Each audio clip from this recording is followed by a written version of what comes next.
Hola, saludos y bienvenidos nuevamente a este tiempo de Escuela Bíblica de Casa de Oración Cristiana.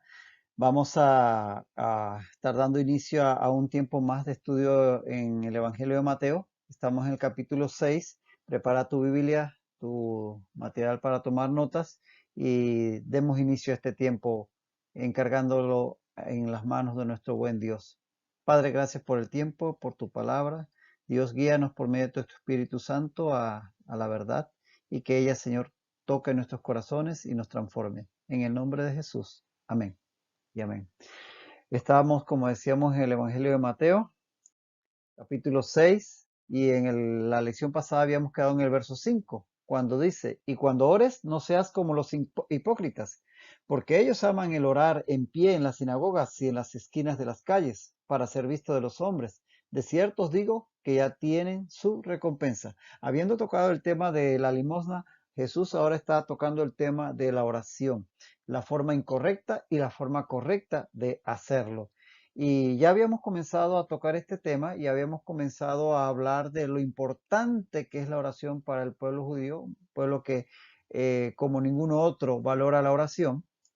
Y habíamos dicho que los judíos tenían horas específicas de orar, tenían la hora tercera, que es las 9 de la mañana, la hora sexta, que son las 12 del día, y la hora novena, que son las 3 de la tarde. Eran los tres tiempos específicos de oración en estos pasajes de Salmos 55, 17, Daniel 6, 10, Hechos 3, 1 y 10, 9. Puedes ver este concepto de las horas de orar.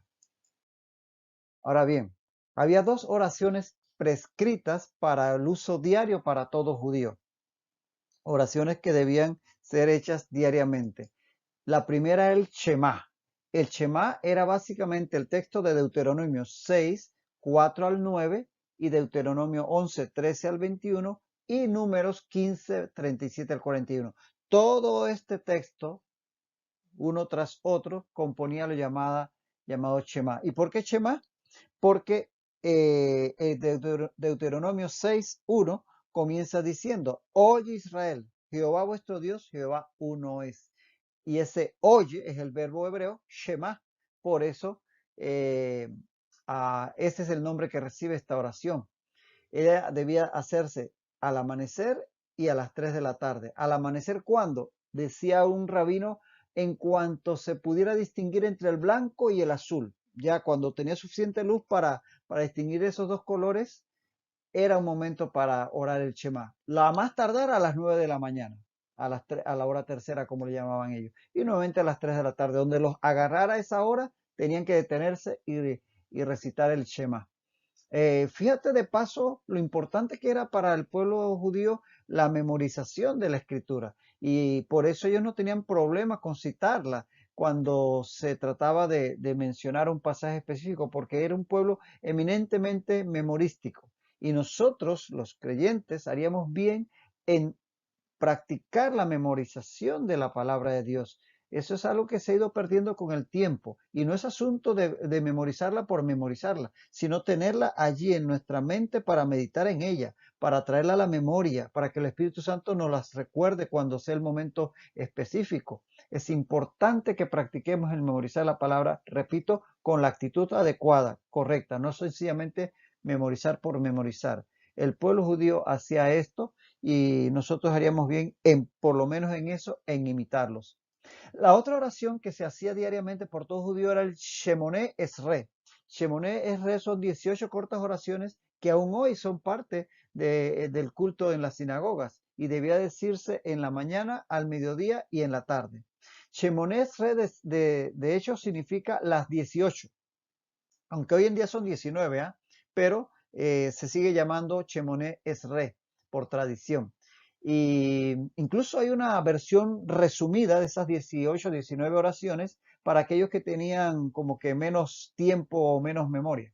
Pero estas dos oraciones, el Shema y el Shemoné Esre, lo debía hacer todo judío todos los días.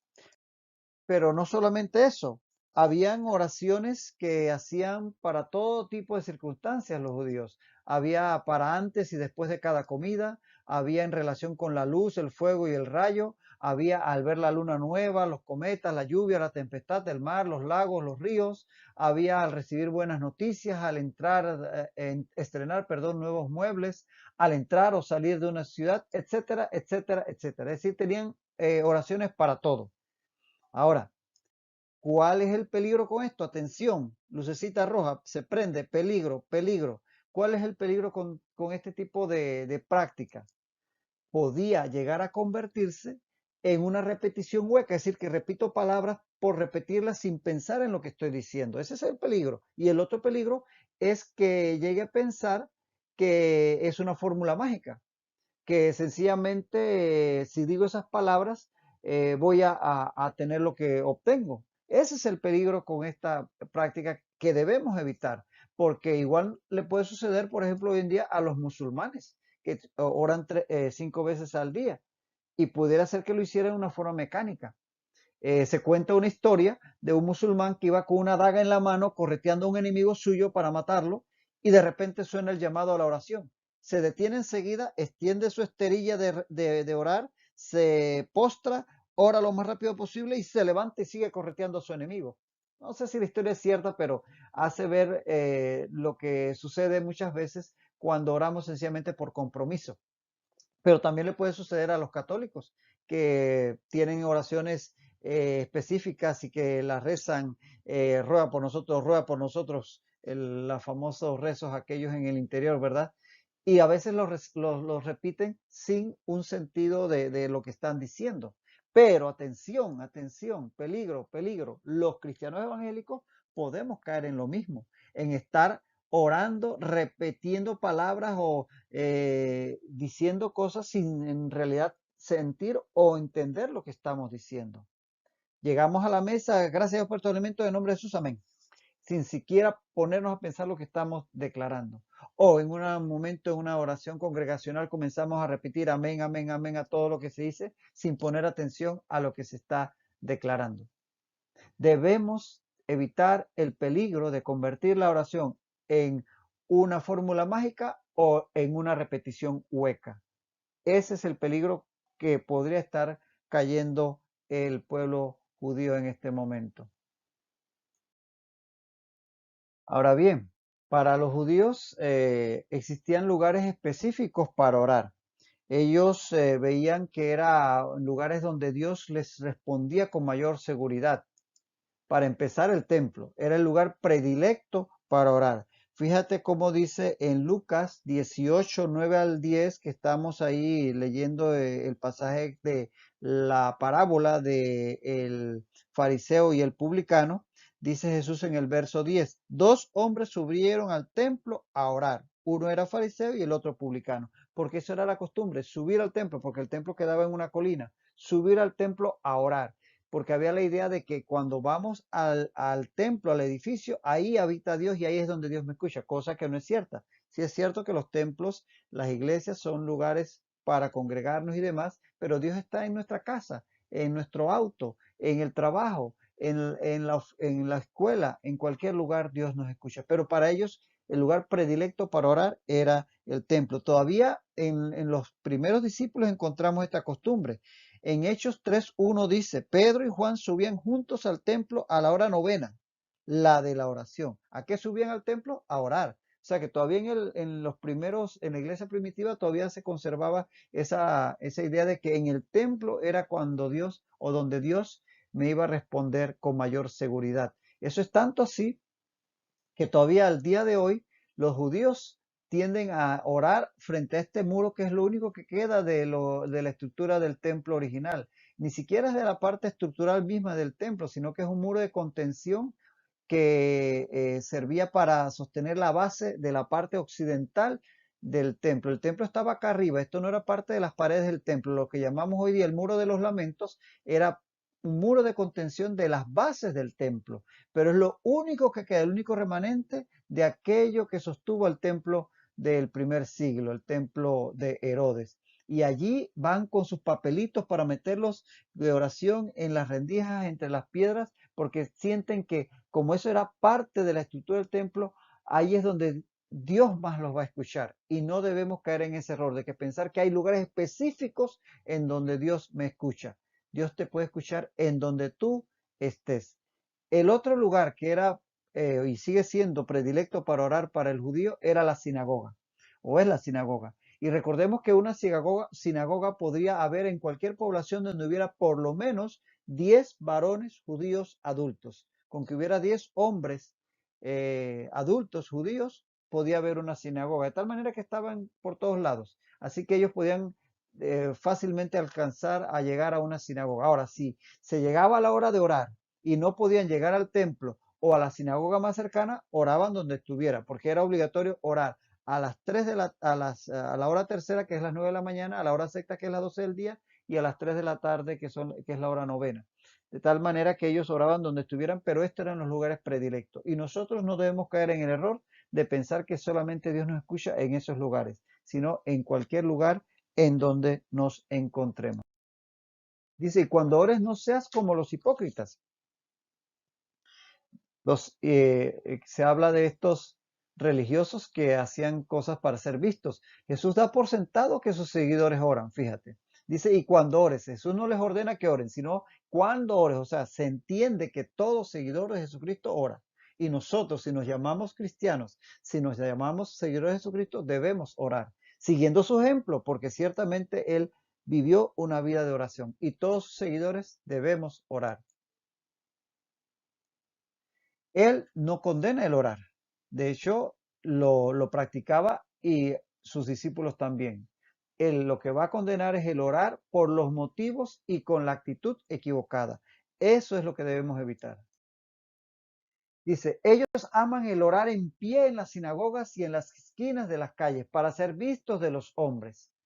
Fíjate que estas personas procuraban orar para ser notados. ¿Y cómo lo hacían? Bueno, lo hacían en lugares concurridos donde más gente los viera, lo hacían de pie para ser notados de más personas, lo hacían en alta voz para que mucha gente los pudiera oír, lo hacían en oraciones largas para que más gente los escuchara y por más largo tiempo, haciendo ver que podían mantener una conversación con Dios más larga y con palabras rimbombantes, palabras que sonaran impresionantes, precisamente para impresionar a las personas. A Dios nadie lo va a impresionar, pero ellos querían impresionar era a las personas a su alrededor.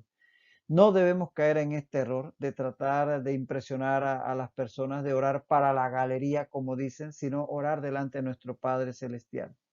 Es como cuando conversas con tu padre, cuando uno tiene un padre en el cual realmente tiene esa confianza, uno se acerca con palabras sencillas y porque es a Él a quien nos dirigimos, no a la gente a nuestro alrededor. Igual con nuestro Padre Celestial. Debemos hablar con sinceridad de corazón, con palabras sencillas, no como hacían estos religiosos para impresionar a las personas. Debemos evitar eso. Ellos aman, dice, el orar en pie en las sinagogas y en las esquinas de las calles para ser vistos de los hombres. Pero fíjate, la Escritura no condena la oración pública. Tanto en Segundo de Crónicas, la oración de Salomón, como 6, 4 al 42 lo encuentras.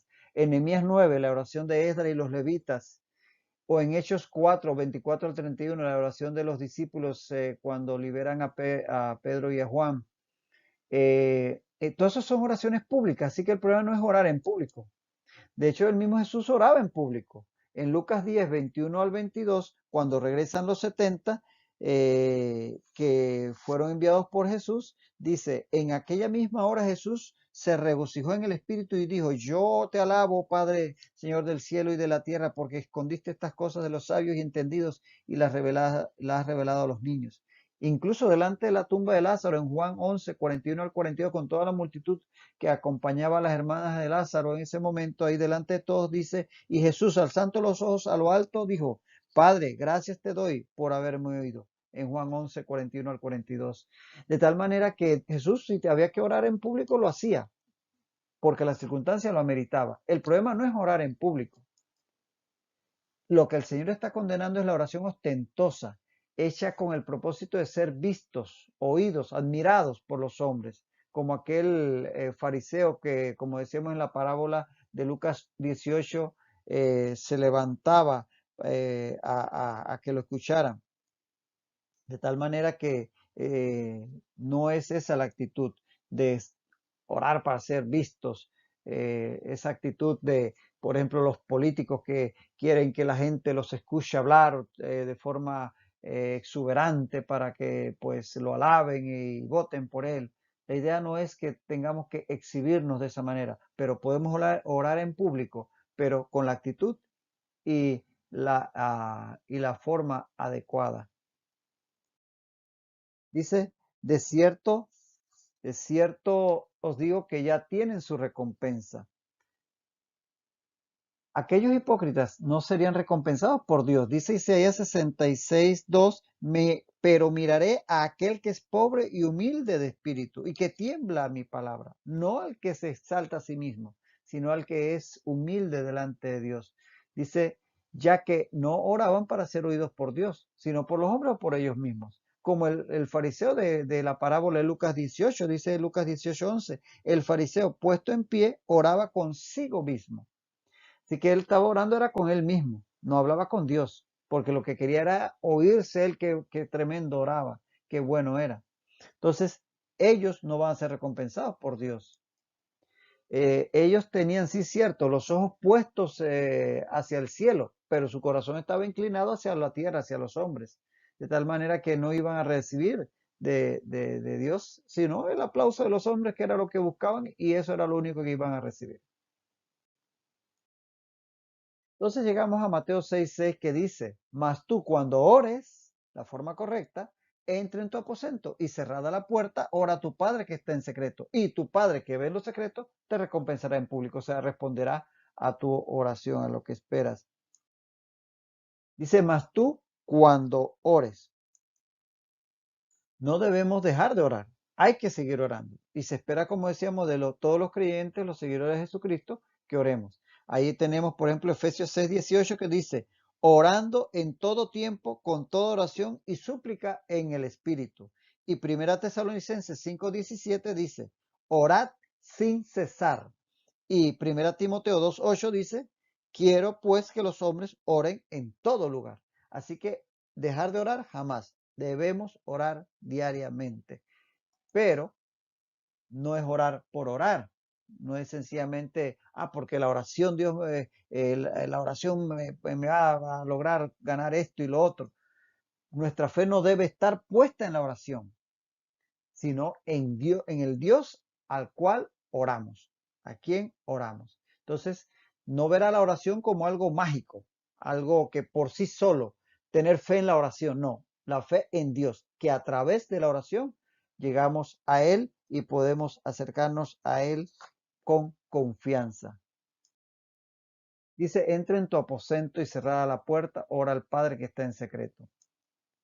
Podemos orar en cualquier lugar, hay que decirlo. La clave aquí no es el lugar. Podemos orar, por ejemplo, Génesis 24:63 dice que Isaac oraba en el campo. Mateo 14:23 habla de que el Señor Jesús subió al monte a orar. Hechos 10:9 dice que Pedro subió a la azotea a orar. Es decir, podemos orar en cualquier lugar, como ya habíamos mencionado, no solamente en nuestro cuarto secreto, en nuestra recámara o en el templo. Podemos orar mientras estamos conduciendo, eso sí, sin cerrar los ojos, por favor.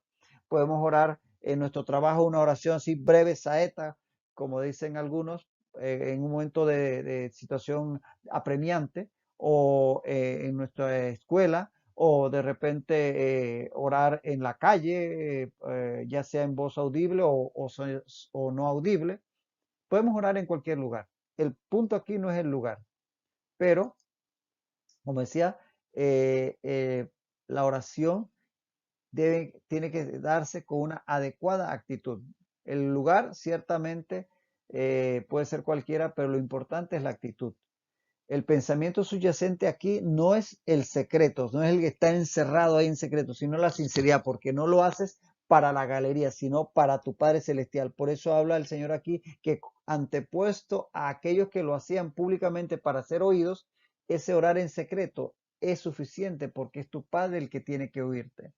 Porque, ojo, de nada te sirve orar en secreto en tu recámara y después andar diciendo por ahí que mira, que yo sí oro, que yo todas las noches oro allá en mi recámara secreta, y andas publicando para ser reconocido como una persona de oración.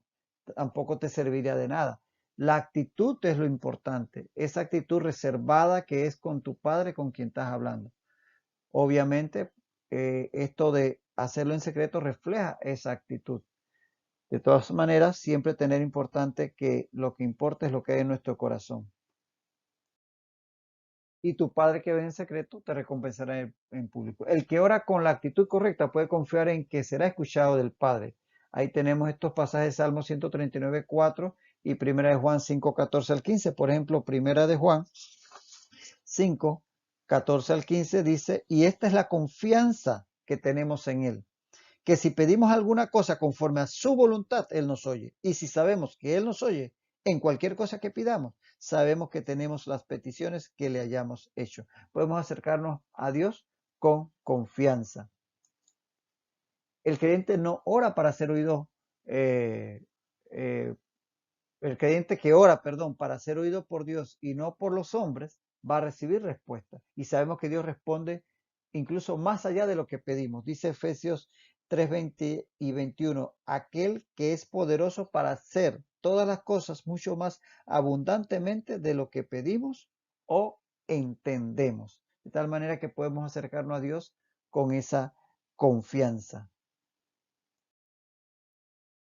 Y es que dice, y tu Padre que ve en lo secreto te recompensará en público. Tener presente que no nos estamos acercando a un Dios tiránico, a un Padre terrenal que puede ser que en un momento dado no nos ame o nos ame quizás de una forma menos eh, eh, como deseáramos. Nos acercamos a un Padre celestial que realmente nos ama. Por tanto, no tenemos que orar a Dios para informarle. Dios lo sabe todo. El objetivo no es informarle, tampoco impresionarle con nuestras palabras rimbombantes en versión Reina Valera 1960, ni nada por el estilo. Palabras sencillas. Tampoco tenemos que engatusarlo. Ahí, mira, Padre, que yo te amo, que yo sí te quiero, que mira, que Padre, que yo voy a hacer lo mejor para lo que tú me ordenes, etcétera. No es asunto de engatusarlo, ni de persuadirlo. Padre, porque acuérdate que yo hice y acuérdate que dice. No, no es asunto de persuadirlo, ni de comprarlo. Mira, Padre, que yo hice para que tú me des. Yo di para que tú me des. O hasta torcerle el brazo. A veces, Padre, yo declaro que... No, no es asunto de torcer el brazo a Dios. O convencerle por agotamiento, porque le doy hasta que... Oramos a un Dios de amor, que siempre desea lo mejor para sus hijos. Esa debe ser nuestra actitud, saber a quién, qué Dios o cuál es el carácter de Dios. Dios es un Dios de amor. Mira lo que dice Romanos 8:32. Dice, el que no escatimó ni a su propio Hijo, sino que lo entregó por todos nosotros, ¿cómo no nos dará también con él todas las cosas? Entonces, confía en que cuando te acercas a Dios, te estás acercando a un Dios de amor, que está dispuesto a darte lo mejor. Y a veces ten presente que lo mejor no es lo que tú piensas. Dios en su infinita sabiduría y en su infinito amor y en su voluntad va a responder nuestra oración de la mejor forma, de la forma que más nos conviene. Así que no es asunto de encapricharte con algo, sino saber que estás en manos de un Dios amoroso que quiere lo mejor para ti. De tal manera que podemos confiar en que su respuesta va a ser la mejor. Esa debe ser la actitud con la cual nos acercamos a Dios. Y luego llegamos a los versículos 7 al 8 de Mateo 6 que dicen así. Y orando no uséis vanas repeticiones, como los gentiles que piensan que por su palabrería serán oídos.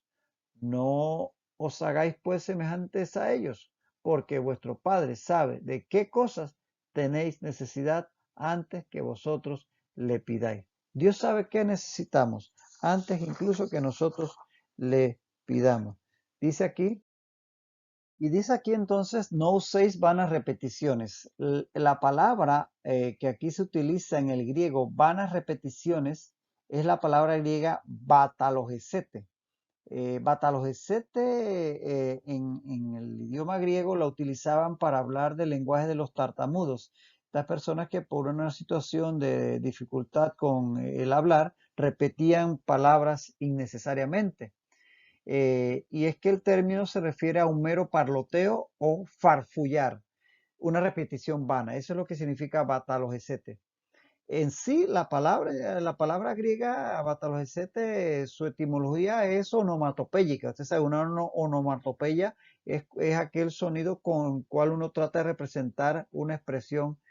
Por ejemplo, la risa, escribimos jajaja, ja, ja. Eso es onomatopeya. Bueno, Batalogecete en sí intentaba expresar de una forma sonora lo que se hace cuando se repiten palabras sin sentido, como cuando en español decimos bla, bla, bla. Tú lo que estás diciendo es un bla, bla, bla. Lo que queremos decir con eso es una onomatopeya, es que lo que la persona está hablando es una cosa repetitiva sin sentido. Entonces, a esas vanas repeticiones es a la que se va a referir el Señor Jesús aquí, que algunos caían en ese batalogesete al orar, cosa que, como vamos a ver, no debemos nosotros en este error incurrir.